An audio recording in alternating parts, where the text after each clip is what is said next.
নমস্কার নমস্কার নমস্কার নমস্কার নমস্কার নমস্কার আপনাদের সবাইকে সবাইকে সবাইকে নমস্কার জানাচ্ছে আপনাদের সৌমিত্র বসু। সবাইকে অজস্র শুভ কামনা জানাচ্ছে, সবাইকে স্বাগত জানাচ্ছে আজকের এই শরণাগত অনুষ্ঠানে এবং সবাইকে শুভ সকাল জানাচ্ছে। শুভ হোক, শুভ হোক, সকলের শুভ হোক, সকলের ভালো হোক, সকলের মঙ্গল হোক, কল্যাণ হোক, কল্যাণ হোক, কল্যাণ হোক, কল্যাণ হোক। আজকে শ্রী শ্রী শারদীয়া দুর্গা দেবীর কৃষ্ণা নবম্যাদি কল্পারম্ভ ও বোধন প্রশস্তা। গৌরদেশবাসীগণের জন্য আজ থেকে 3 দিন ধরে অগস্তার্ঘ্য দান। শ্রীযুক্ত জিতরাজ ভক্তিভূষণ মহাশয়ের জন্মতিথি। স্মার্ত মতে আজ আসাম নন্দোৎসব, গোস্বামী মতে আজকে শ্রী শ্রী কৃষ্ণ জন্মাষ্টমী ব্রত আসামে, এবং আজকে বিহারে একটা খুব বড় উৎসব জিতিয়া উৎসব, মানে সন্তানের জয় হোক। জিতিয়া বুঝতেই পাচ্ছেন যে জয় থেকে, সন্তানের যাতে জয় হয় সেই জন্য মায়েরা সারাদিন উপবাস করে থাকেন, অন্য আরো নানান রকম কৃত্য আছে এই সব কিছু। এবারে বেণীমাধব শীলের পঞ্জিকা অনুযায়ী আজকের দিনটার কথা বলি। আজকে 29শে ভাদ্র 1432, ইংরেজির 15ই সেপ্টেম্বর 2025, সোমবার, অষ্টমী, কৃষ্ণপক্ষ। সূর্যোদয়ের সময় ভোর 5:26, সূর্যাস্তের সময় বিকেল 5:40। নক্ষত্র মৃগশিরা। আজকে জন্মে মিথুন রাশি, শূদ্রবর্ণ, মতান্তরে বৈশ্যবর্ণ, দেবগণ। দিনের বেলা 11:47 গতে নরগণ। আমাদের হোয়াটসঅ্যাপে চিঠি পাঠাবার নাম্বার 9831922927। চিঠির গোড়ায় অতি অবশ্যই SG লিখতে হবে। এইবারে আজকের অনুষ্ঠান সম্পর্কে বলি। প্রথমে পুরাণ চিরন্তনে পুরোহিত সম্পর্কে বলছিলাম। যে পুরোহিতকে রাজার অভিভাবক হিসেবে মনে করা হতো, সেই পুরোহিতের যে সম্মান সেটা আস্তে আস্তে আস্তে আস্তে কমে আসছে। এই কমে আসার পেছনের কারণ আছে, সেই কারণের কথা তো বলবো নিশ্চয়ই। সেই কারণের ইঙ্গিত রয়েছে মহাভারতের মধ্যেই রয়েছে, মহাভারতের সময় থেকেই কমতে আরম্ভ করেছে, তাই নিয়ে কথাবার্তা বলবো আমরা। তারপরে চলে যাব স্বামী বিবেকানন্দের রচনা থেকে পাঠ এই পর্বে। অতঃপর ভগবদ গীতা স্বামী রঙ্গনাথানন্দজির ব্যাখ্যায় অনুবাদে। তারপরে তো আপনারা জানেন স্বামী গোকুলানন্দজির রচনা থেকে পড়ে শোনাবো কি করে মানসিক চাপ জয় করতে হয়, আপনাদের চিঠিপত্র, এবং শেষে বাইরে দূরে আমরা এখন উত্তরবঙ্গ ঘুরে ঘুরে বেড়াচ্ছি। কোচবিহার জেলা ঘুরে বেড়াচ্ছি। 92.7 বিগ FM এ শরণাগত অনুষ্ঠান শুনছেন। এখন পুরাণ চিরন্তন পুরোহিতের কথা। ফিরে আসছি গানের পর। ফিরে এলাম 92.7 বিগ FM এ শরণাগত অনুষ্ঠান শুনছেন। আমি আছি আপনাদের সঙ্গে, আপনাদের সৌমিত্র বসু। এই মহাভারত তো অনেক দিন ধরে লেখা হয়েছিল। ও তো ওই রকম করে 1 দিন 2 দিন 5 দিন 10 দিন 17 দিন 1 মাস, এই সময়ের মধ্যে তো এত বড় লেখা। সেই রবীন্দ্রনাথের একটি লেখা আছে, আমরা সেই MA পরীক্ষার সময় মুখস্থ করেছিলাম এই ধরনের কথা। একটু আধটু গোলমাল হয়ে যেতে পারে, যে একটি সমগ্র দেশ, একটি সমগ্র যুগ আপনার হৃদয়কে, আপনার অভিজ্ঞতাকে ব্যক্ত করিয়া তাহাকে মানবের চিরন্তন অভিজ্ঞতার সামগ্রী করিয়া তোলে। মানে একটা গোটা দেশ, একটা গোটা যুগ যেন এই মহাভারতটা রচনা করছে। দীর্ঘদিন ধরে নানান সব লোককথা, নানান সব কথা চারপাশে ছড়িয়ে থাকা, সেইগুলো আস্তে আস্তে আস্তে আস্তে জড়ো হয়ে সংহত হতে হতে হতে হতে এই মহাভারতের চেহারা নিয়েছে। যে কোনো সাহিত্য যেটা লিখিত আকারে প্রথমে রচিত হচ্ছে না, সেই রকম সাহিত্য কিন্তু এইভাবেই তৈরি হয়ে ওঠে।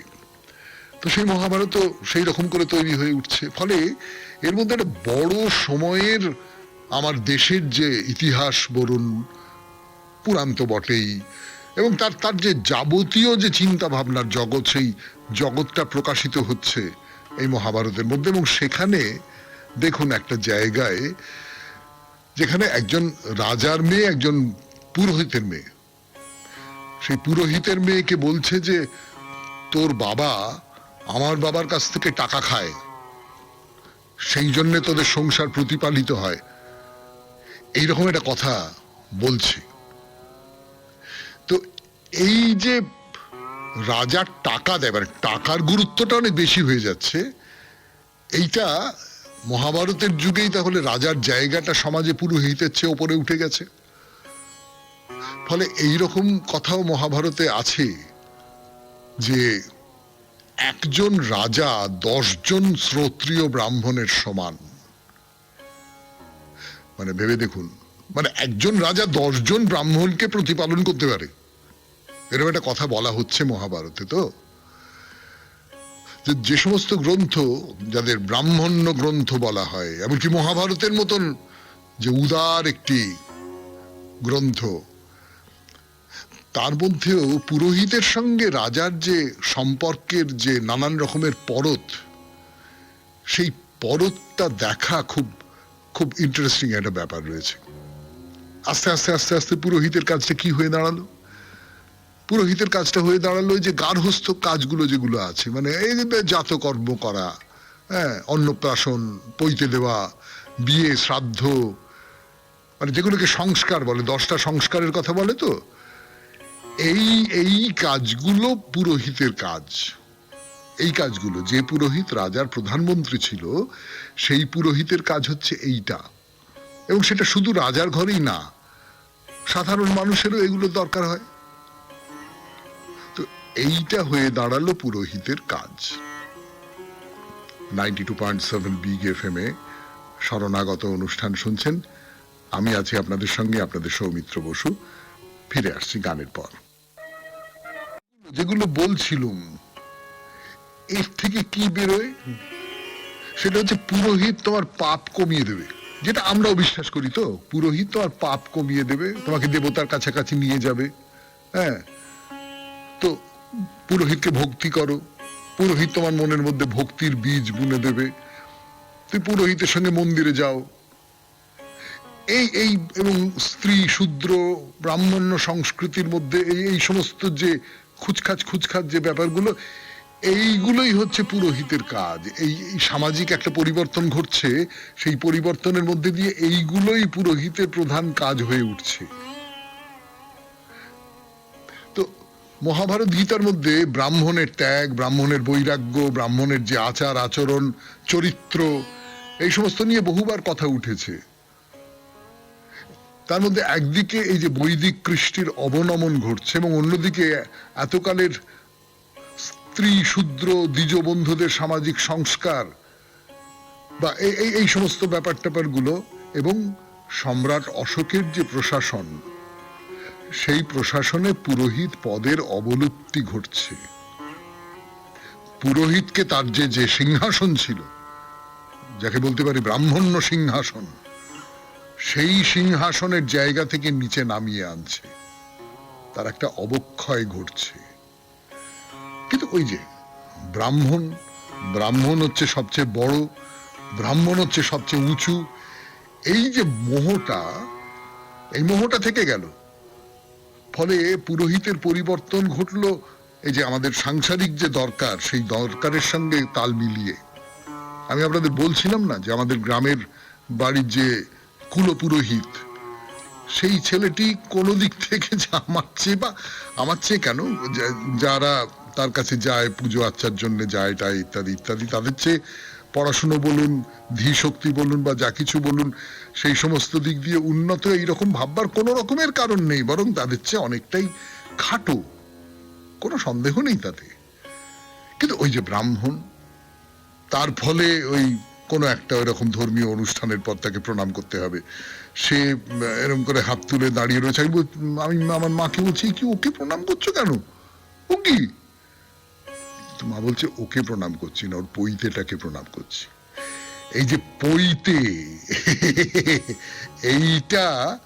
এইটা খুব গুরুত্বপূর্ণ হয়ে গেল। মানে একই সঙ্গে পুরোহিতের যে সামাজিক সম্মান, সেইটা কমে গেল, এবং তার পাশাপাশি বেড়ে গেল বা থাকলো ওই যে পৈতের প্রতি একটা সম্মানের বোধ। শুনলেন পুরাণ চিরন্তন 92.7 বিগ এফএম এ শরণাগত অনুষ্ঠানে। এবারে স্বামী বিবেকানন্দের রচনা থেকে পড়ে শোনাবো আমি আপনাদের সৌমিত্র বসু। ফিরে আসছি গানের পর। শেষ করে এবার স্বামী বিবেকানন্দের রচনা থেকে পাঠ 92.7 বিগ এফএম এ শরণাগত অনুষ্ঠান শুনছেন। আত্মা ইহার স্বরূপ ও লক্ষ্য। আবার এক সম্প্রদায় মনে করিলেন এইরূপ হওয়া সম্ভব নয়। যদিও আত্মা স্বভাবতই পবিত্র ও পূর্ণ, এই পবিত্রতা ও পূর্ণত্ব সময় সময় যেন সংকুচিত হয়, আবার সময় সময় যেন প্রসারিত হইয়া থাকে।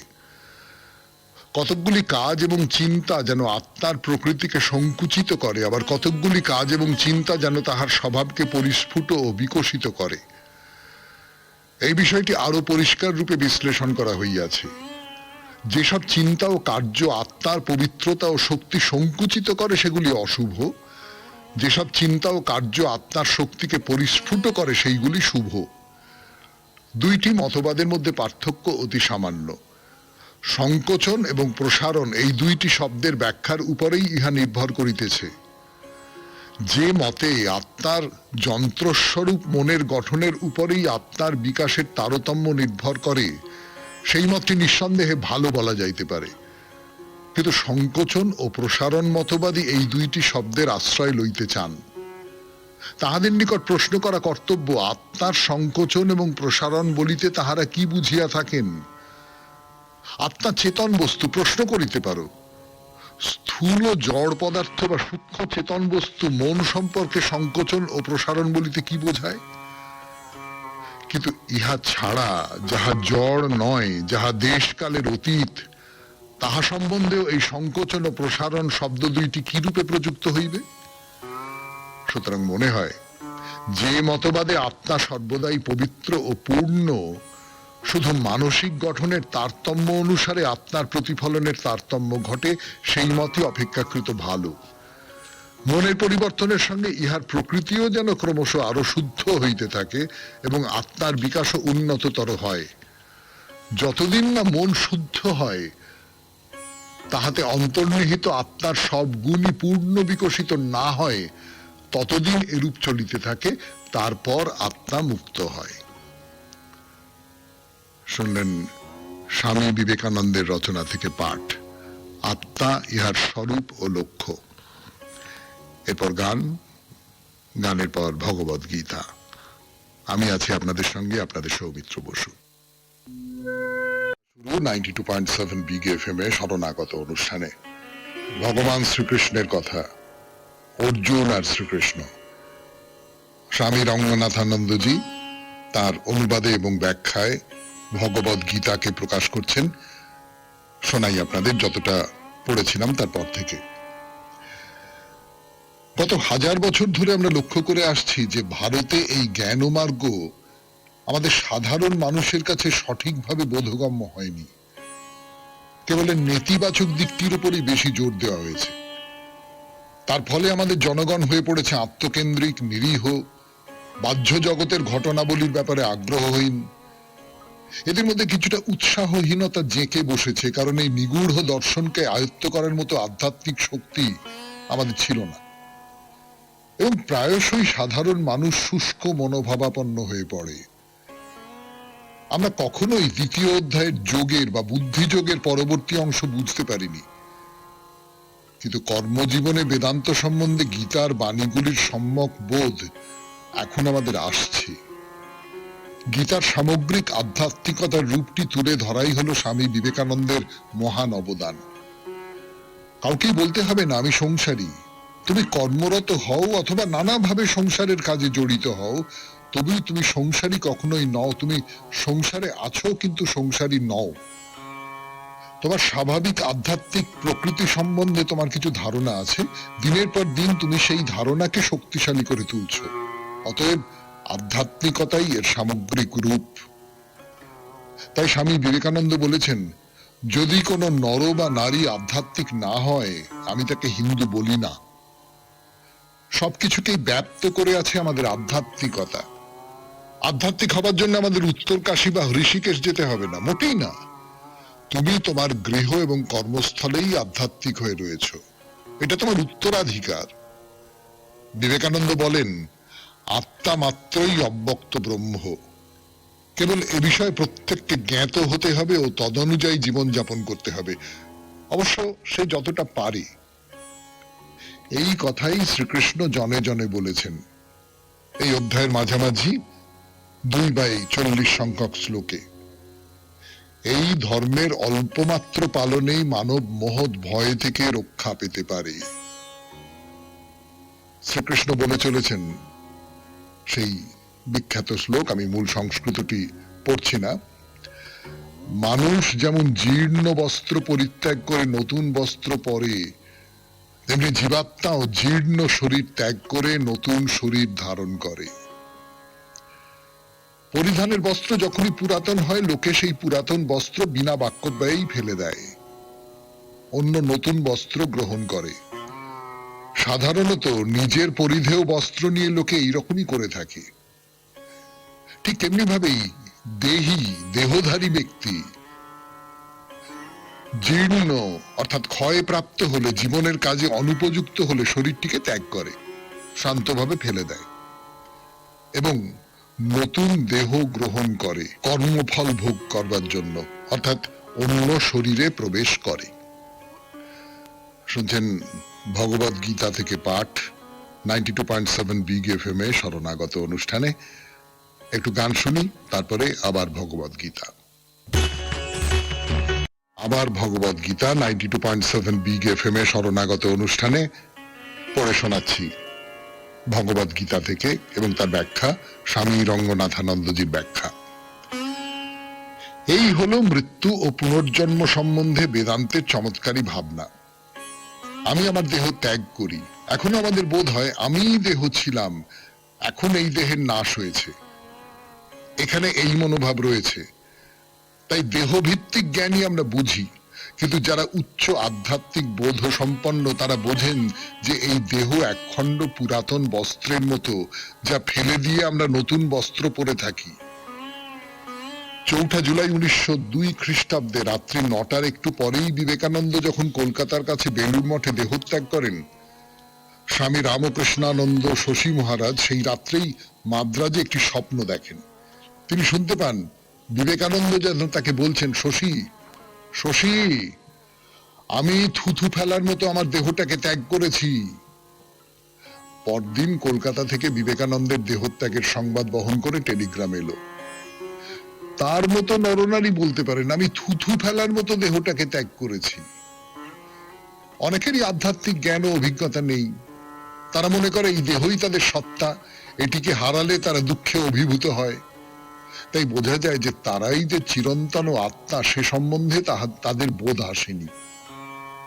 কিন্তু এ বিষয়ে সামান্য কিছু অবগতি তাদের আছে। এই সামান্য ধারণা হিন্দু, বৌদ্ধ, জৈন সমাজে ছড়িয়ে আছে। আমরা মৃত্যু সম্বন্ধে কি বলি? আমরা দেহ ত্যাগ করেছি। ভারতে এমনকি অতি সাধারণ লোকের ভাষা হলো শরীর ছোড় দিয়া বা দেহ ছেড়ে দেওয়া হয়েছে। পাশ্চাত্য দেশে অন্যরকম বলে, সেখানে শেখানো হয় দেহই সব। তাই তারা যখন মরে, ইংরেজি ভাষায় বলা হয় সে তার আত্মাকে হারিয়েছে, তাই তারা দেহটিকে রক্ষা করে। ভারতে আমরা দেহটিকে রক্ষা করি না, পুড়িয়ে ফেলি যথাসম্ভব তাড়াতাড়ি। অন্য সব দেশে দেহটাকে রক্ষা করে, এমনকি সব রকম ভুলভাল জিনিস তার কাছে রেখে দেওয়া হয়। প্রাচীন মিশরীয় ধর্মে আমরা দেখি মৃত ব্যক্তিদের, বিশেষত ফারাওগণের প্রয়োজনানুরূপ জিনিসপত্র কবরে রাখা হতো, কিন্তু আমরা দেহটিকে পুড়িয়ে ফেলি। যেমন ঈশোপনিষদের ঋষি বলেছিলেন, এই শরীর যা এতদিন আমার জীবনের উদ্দেশ্য পূরণের একটি উত্তম রাসায়নিক গবেষণাগারের কাজ করেছে, তা এখন জীর্ণ, অব্যবহার্য হয়ে পড়েছে, তা ভস্মীভূত হোক। এর উপাদানগুলি নিজ নিজ রাসায়নিক মৌলিক অবস্থায় ফিরে যাক। এই হলো ঈশোপনিষদের ভাষা। শুনলেন ভগবদ গীতা থেকে পাঠ 92.7 বিগ এফএম এ শরণাগত অনুষ্ঠানে। এইবার স্বামী গোকুলানন্দ গানের পর। গান শেষ করে ফিরে এলো আপনাদের সৌমিত্র বসু। 92.7 বিগ এফএম এ শরণাগত অনুষ্ঠান শুনছেন। স্বামী গোকুলানন্দজির রচনা থেকে পড়ে শোনাচ্ছি। তার গ্রন্থের নাম মানসিক চাপ জয় করার উপায়। আর যে অধ্যায়টি থেকে পড়ছি তার নামটি বড় সুন্দর, পূর্ণতার পথে। ক্রমাগত চিন্তা ভাবনার মানসিক সঙ্গতির অভাবও সাইকোঅ্যাস্থেনিয়ার ফল। আরেকটি সাধারণ লক্ষণ হচ্ছে অদ্ভুত এক মানসিক খুঁতখুঁতানি, বলতে পারেন সূচিবায়ুগ্রস্ততা। আমি এক মহিলাকে জানি যার ধ্যান করার জন্য বিশেষ একটি আসন রয়েছে। মহিলার অহেতুক ধারণা যে আসনটি জীবাণুতে ঠিক ঠিক করছে এবং হাস্যকর ভাবে অনবরত তার আসনটি তিনি ধুয়ে পরিষ্কার করছেন তো করছেনই। এ ধরনের অস্বাভাবিক উদ্বেগ তো স্পষ্টতই বিকারের পর্যায়ে পড়ে এবং বিষবৎ পরিত্যজ্য এরা। এছাড়াও আরেক ধরনের উদ্বেগ আছে যা খুব স্বাভাবিক ও ক্ষণস্থায়ী। একটা ঘটনা দিয়ে ব্যাপারটা বুঝিয়ে বলি। স্বামী বিবেকানন্দের স্পষ্ট ইচ্ছায় ক্যাপ্টেন সেভিয়ার ও তার স্ত্রী হিমালয়ের কোলে মায়াবতী আশ্রম প্রতিষ্ঠা করেন। বেলুড়মঠ থেকে সেখানে দুজন নতুন কর্মীকে পাঠানো হলো, স্বামী বিরজানন্দ ও স্বামী বিমলানন্দ। সঙ্গে গেলেন দুজন ভক্ত। যেদিন তাদের মায়াবতীতে পৌঁছানোর কথা সেদিন ভয়ানক দুর্যোগের ঘনঘটা, আকাশ মেঘাচ্ছন্ন, বাইরে ঝড়ের দাপট। ঘন্টার পর ঘন্টা সেভিয়ার দম্পতি উদ্বেগ আর দুশ্চিন্তায় আকুল। তারপর কিছু মালপত্র নিয়ে চারজনের দুজন যখন মায়াবতীতে পৌঁছলেন তাদের দুশ্চিন্তা কিছুটা কমলো, কিন্তু বাকি দুজন না পৌঁছানো পর্যন্ত তাদের দুশ্চিন্তা পুরোপুরি অপসৃত হলো না। কোন অস্বাভাবিক পরিস্থিতিতে এই উদ্বেগ তো স্বাভাবিক, কিন্তু বিকারময় উদ্বেগের কথা আলাদা। তা মনের মধ্যে সৃষ্টি করে প্রতিকূল পরিস্থিতি, আনে অনাবশ্যক দুশ্চিন্তা। ধীরে ধীরে তা এক অদ্ভুত আবেশ আচ্ছন্নতায় পরিণত হয়, চুরমার হয়ে যায় স্নায়ুগুলো। রোগীর আচরণে নানাবিধ অস্বাভাবিকতা প্রতীয়মান হয়ে ওঠে। শেষ হয়ে যায় ইচ্ছা শক্তি, মনে জাঁকিয়ে বসে হতাশা আর নৈরাশ্য। শুনলেন স্বামী গোকুলানন্দের রচনা থেকে পাঠ। 92.7 বিগ এফএম এ শরণাগত অনুষ্ঠান শুনছেন। এখন গান, গানের পর আপনাদের চিঠিপত্র। চিঠিপত্র 92.7 বিগ এফএম এ শরণাগত অনুষ্ঠানে চিঠি লিখেছেন অমর নন্দী, রাজারহাট, কলকাতা 135 থেকে। চিঠিটি খুব গুরুত্বপূর্ণ বলে আমার নিজের মনে হয়েছে, সেই জন্য আপনাদের একটু আলাদা মনোযোগ দিয়ে এই চিঠিটি শুনতে বলছি। বিষয়, আপনি বিষয়ের বাইরেও লিখতে বলেন, তাই এই লেখার অবতারণা। 30শে আগস্ট বিশিষ্ট সাহিত্যিক, পরিবেশ ও সমাজকর্মী কমল চক্রবর্তীর তিরোধান দিবসের উদ্দেশ্যে নিবেদিত এই লেখা। এই লেখা আপনাদের মাধ্যমে তার অসংখ্য গুণগ্রাহীর কাছে পৌঁছে গেলে কৃতজ্ঞ থাকব। বৃক্ষ যার দেবতা, মানুষ তার ঈশ্বর। আমার খুব কাছের এক কর্মযোগী মানুষের কথা আজ জানাচ্ছি।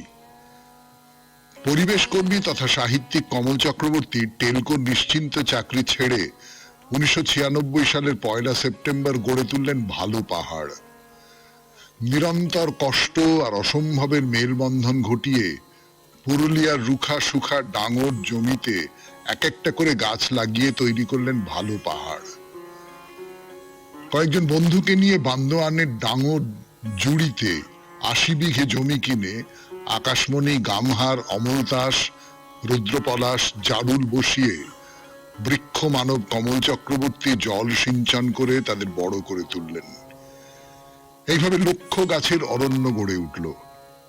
পাখিরা, বুনো খরগোশ, বনতিতির, কাঠবিড়ালিরা খুঁজে পেল তাদের নিশ্চিন্ত ঠিকানা। এরপর রেইন হারভেস্টিং করে পুকুর থেকে জল নিয়ে ধান চাষ থেকে সবজির ফলন শুরু হলো। ডাঙরজুড়ি, কুচিয়া, দুয়ারসিনীর মানুষেরা হাত লাগালো এই কর্মযজ্ঞে। 2004 সালে গড়ে উঠল ভালো পাহাড় স্কুল। আশেপাশের গ্রামের প্রায় 200 ছাত্রছাত্রী এলো। পড়াশোনার সাথে সাথে তাদের পেট ভরে গরম ভাতও জুটল। গড়ে উঠল ভালো পাহাড় স্বাস্থ্য কেন্দ্র। আশপাশের সমস্ত আদিবাসী গ্রামের সোরেন, মুর্মু, হেমব্রমরা চিকিৎসার সুযোগ পেল। সাথে চলল তার নিরলস সাহিত্যকর্ম। কৌরব পত্রিকার সম্পাদনার সাথে সাথে লিখে চললেন একের পর এক উপন্যাস আর কাব্যগ্রন্থ। ব্রহ্মভাগবত পুরাণ লিখে 2012 সালে পেলেন সাহিত্যে বঙ্কিম পুরস্কার। 2024 সালে 30শে আগস্ট ভালো পাহাড়ের ভালো মানুষটি চলে গেলেন চিরদিনের মতো। তবে বলে গেলেন, বৃক্ষ সৃজিত আমাদের শরীর, তাই যিশু মোজেস বা কৃষ্ণকে পূজা না করলেও চলবে, কিন্তু বৃক্ষকে বন্দনা না করলে, না ভালোবাসলে মনুষ্য সমাজ শেষ হয়ে যাবে। সুতরাং প্রথম ও শেষ অনিবার্য এই বৃক্ষকে রক্ষা করো। তাই প্রার্থনা, ভালো থাকুক তার সাধের ভালো পাহাড়। অমর নন্দী, রাজারহাট, কলকাতা 135।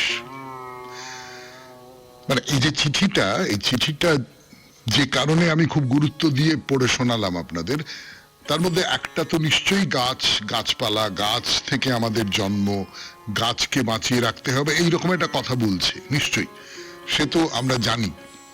কিন্তু যেটা আমরা সম্ভবত জানি না সেটা হচ্ছে যে একজন মানুষ, তিনি তো সাধারণভাবে সাহিত্যিক, একজন সাহিত্যিক বললে আমরা একরকম করে একটা বুঝি। রবীন্দ্রনাথকে বাদ দিন, রবীন্দ্রনাথ অজস্র নানান রকম কাজ করেছেন, তার মধ্যে এই যে গাছপালা সংক্রান্ত যে কাজ, মানুষের মনে গাছপালা নিয়ে আগ্রহ উদ্দীপনা জাগিয়ে তোলাও আছে।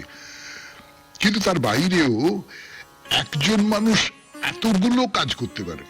আমরা যারা বলি যে না ও পারবো না, আমি কি করে পারবো, আমার দ্বারা কি করে সম্ভব, আমরা সকলেই বলি, আমি নিজেকে বাদ দিচ্ছি না। কিন্তু তাদের সামনে কমল চক্রবর্তী একটা উদাহরণ, যে একজন মানুষ যদি অন্য সমস্তটা বাদ দিয়ে সাধনার মতন করে, মানে এটা তো সাধনাই, এটা তো ধ্যান, যদি একটা কাজ করতে পারেন তাহলে তার ফলে তিনি কি কাণ্ড ঘটিয়ে দিতে পারেন সেইটা বুঝতে পারা যায় এই মানুষটিকে দেখে। 92.7 বিগ এফএম এ শরণাগত অনুষ্ঠানে শেষ হলো আপনাদের চিঠিপত্র। এবারে বাইরে দূরে শুনছেন শরণাগত, আমি আছি আপনাদের সঙ্গে, আপনাদের সৌমিত্র বসু। শেষ করে ফিরে এলো আপনাদের সৌমিত্র বসু 92.7 বিগ এফএম এ শরণাগত অনুষ্ঠানে। আমরা নতুন একটি মন্দিরের দিকে যাব এবার, কোচবিহারের সিদ্ধানাথ শিব মন্দির। সিদ্ধানাথ শিব মন্দির, শিবের মন্দির তো বটেই, সেই সঙ্গে সঙ্গে এখানকার যে বৌদ্ধ, হিন্দু নানান রকমের সংস্কৃতি, তার একটা মেলবন্ধন ঘটেছে এই মন্দিরের যে স্থাপত্য সেখানে, এবং কোথাও একটা ইসলামী যে স্থাপত্যের ধরন, সেই স্থাপত্যের ধরন এর মধ্যে মিশে গেছে। অর্থাৎ মানে সর্বধর্ম সমন্বয় তো কেবলমাত্র মুখের কথায় হয় না, কেবলমাত্র মেশামেশিতেও হয় না, তার সঙ্গে সঙ্গে মানুষের যে প্রকাশগুলো, শিল্পের মধ্যে দিয়ে যে প্রকাশটা ঘটে, সেই প্রকাশের মধ্যেও কিন্তু এই মেলবন্ধনটা ঘটতে পারে। সর্বধর্মের সমন্বয়, সর্বজাতির সমন্বয়, সর্ববর্ণের সমন্বয়, সর্বমানবের সমন্বয়। তো আমরা বলেছিলাম যে রাজা উপেন্দ্র নারায়ণ তিনি এই মন্দিরটা তৈরি করেছিলেন, এবং এই মন্দিরটা পরবর্তীকালে রাজা হরেন্দ্র নারায়ণ এবং তার ছেলে শিবেন্দ্র নারায়ণ, তারা দুজনে এই মন্দিরটা ভেঙে চুরে গিয়েছিল, সেগুলো সংস্কার করেন। ফলে আমরা এখন যে মন্দিরটা দেখতে পাচ্ছি, সেই মন্দিরটা বস্তুতপক্ষে কোন সময়কার মন্দির সেটা বার করা খুব মুশকিল। এই মন্দিরের যে আকারটা, সেটা হচ্ছে একটা পঞ্চরত্ন শৈলী আকার। মোটামুটি ভাবে 1799 থেকে 1883 মধ্যে এই মন্দিরটা তৈরি হয়েছিল, এই রকমটা ধরা যায়। শুনছেন সিদ্ধানাথ শিব মন্দিরের কথা, কোচবিহারের 92.7 বিগ এফএম এ শরণাগত অনুষ্ঠানে। আরো কথা বলবার জন্য ফিরে আসছি, একটু গান শুনে নি। শেষ করে ফিরে এলো আপনাদের সৌমিত্র বসু 92.7 বিগ এফএম এ শরণাগত অনুষ্ঠানে। আমরা নতুন একটি মন্দিরের দিকে যাব এবার, কোচবিহারের সিদ্ধানাথ শিব মন্দির। সিদ্ধানাথ শিব মন্দির, শিবের মন্দির তো বটেই, সেই সঙ্গে সঙ্গে এখানকার যে বৌদ্ধ, হিন্দু নানান রকমের সংস্কৃতি, তার একটা মেলবন্ধন ঘটেছে এই মন্দিরের যে স্থাপত্য সেখানে, এবং কোথাও একটা ইসলামী যে স্থাপত্যের ধরন, সেই স্থাপত্যের ধরন এর মধ্যে মিশে গেছে। অর্থাৎ মানে সর্বধর্ম সমন্বয় তো কেবলমাত্র মুখের কথায় হয় না, কেবলমাত্র মেশামেশিতেও হয় না, তার সঙ্গে সঙ্গে মানুষের যে প্রকাশগুলো, শিল্পের মধ্যে দিয়ে যে প্রকাশটা ঘটে, সেই প্রকাশের মধ্যেও কিন্তু এই মেলবন্ধনটা ঘটতে পারে। সর্বধর্মের সমন্বয়, সর্বজাতির সমন্বয়, সর্ববর্ণের সমন্বয়, সর্বমানবের সমন্বয়। তো আমরা বলেছিলাম যে রাজা উপেন্দ্র নারায়ণ তিনি এই মন্দিরটা তৈরি করেছিলেন এবং এই মন্দিরটা পরবর্তীকালে রাজা হরেন্দ্র নারায়ণ এবং তার ছেলে শিবেন্দ্র নারায়ণ তারা দুজনে এই মন্দিরটা ভেঙে চুরে গিয়েছিল, সেগুলো সংস্কার করেন। ফলে আমরা এখন যে মন্দিরটা দেখতে পাচ্ছি সেই মন্দিরটা বস্তুতপক্ষে কোন সময়কার মন্দির সেটা বার করা খুব মুশকিল। এই মন্দিরের যে আকারটা সেটা হচ্ছে একটা পঞ্চরত্ন শৈলী আকার। মোটামুটি ভাবে 1799 থেকে 1883 মধ্যে এই মন্দিরটা তৈরি হয়েছিল, এই রকমটা ধরা যায়। শুনছেন সিদ্ধানাথ শিব মন্দিরের কথা কোচবিহারের 92.7 বিগ এফএম এ শরণাগত অনুষ্ঠানে। আরো কথা বলবার জন্য ফিরে আসছি, একটু গান শুনে নি। নমস্কার নমস্কার নমস্কার নমস্কার নমস্কার নমস্কার আপনাদের সবাইকে সবাইকে সবাইকে নমস্কার জানাচ্ছে আপনাদের সৌমিত্র বসু। সবাইকে অজস্র শুভ কামনা জানাচ্ছে, সবাইকে স্বাগত জানাচ্ছে আজকের এই শরণাগত অনুষ্ঠানে এবং সবাইকে শুভ সকাল জানাচ্ছে। শুভ হোক, শুভ হোক, সকলের শুভ হোক, সকলের ভালো হোক, সকলের মঙ্গল হোক, কল্যাণ হোক, কল্যাণ হোক, কল্যাণ হোক, কল্যাণ হোক। আজকে শ্রী শ্রী শারদীয়া দুর্গা দেবীর কৃষ্ণা নবম্যাদি কল্পারম্ভ ও বোধন প্রশস্তা। গৌরদেশবাসীগণের জন্য আজ থেকে 3 দিন ধরে অগস্তার্ঘ্য দান। শ্রীযুক্ত জিতরাজ ভক্তিভূষণ মহাশয়ের জন্মতিথি। স্মার্ত মতে আজ আসাম নন্দোৎসব। গোস্বামী মতে আজকে শ্রী শ্রী কৃষ্ণ জন্মাষ্টমী ব্রত আসামে, এবং আজকে বিহারে একটা খুব বড় উৎসব জিতিয়া উৎসব, মানে সন্তানের জয় হোক। জিতিয়া বুঝতেই পাচ্ছেন যে জয় থেকে, সন্তানের যাতে জয় হয় সেই জন্য মায়েরা সারাদিন উপবাস করে থাকেন, অন্য আরো নানান রকম কৃত্য আছে এই সব কিছু। এবারে বেণী মাধবশীলের পঞ্জিকা অনুযায়ী আজকের দিনটার কথা বলি। আজকে 29শে ভাদ্র 1432, ইংরেজির 15ই সেপ্টেম্বর 2025, সোমবার, অষ্টমী, কৃষ্ণপক্ষ। সূর্যোদয়ের সময় ভোর 5:26, সূর্যাস্তের সময় বিকেল 5:40। নক্ষত্র মৃগশিরা। আজকে জন্মে মিথুন রাশি, শূদ্র বর্ণ, মতান্তরে বৈশ্য বর্ণ, দেবগণ। দিনের বেলা 11:47 গতে নরগণ। আমাদের হোয়াটসঅ্যাপে চিঠি পাঠাবার নাম্বার 9831922927। চিঠির গোড়ায় অতি অবশ্যই SG লিখতে হবে। এইবারে আজকের অনুষ্ঠান সম্পর্কে বলি। প্রথমে পুরাণ চিরন্তনে পুরোহিত সম্পর্কে বলছিলাম। যে পুরোহিতকে রাজার অভিভাবক হিসেবে মনে করা হতো, সেই পুরোহিতের যে সম্মান সেটা আস্তে আস্তে আস্তে আস্তে কমে আসছে। এই কমে আসার পেছনের কারণ আছে, সেই কারণের কথা তো বলবো নিশ্চয়ই। সেই কারণের ইঙ্গিত রয়েছে মহাভারতের মধ্যেই রয়েছে, মহাভারতের সময় থেকেই কমতে আরম্ভ করেছে। তাই নিয়ে কথাবার্তা বলবো আমরা। তারপরে চলে যাব স্বামী বিবেকানন্দের রচনা থেকে পাঠ এই পর্বে। অতঃপর ভগবদ গীতা স্বামী রঙ্গনাথানন্দজির ব্যাখ্যায় অনুবাদে।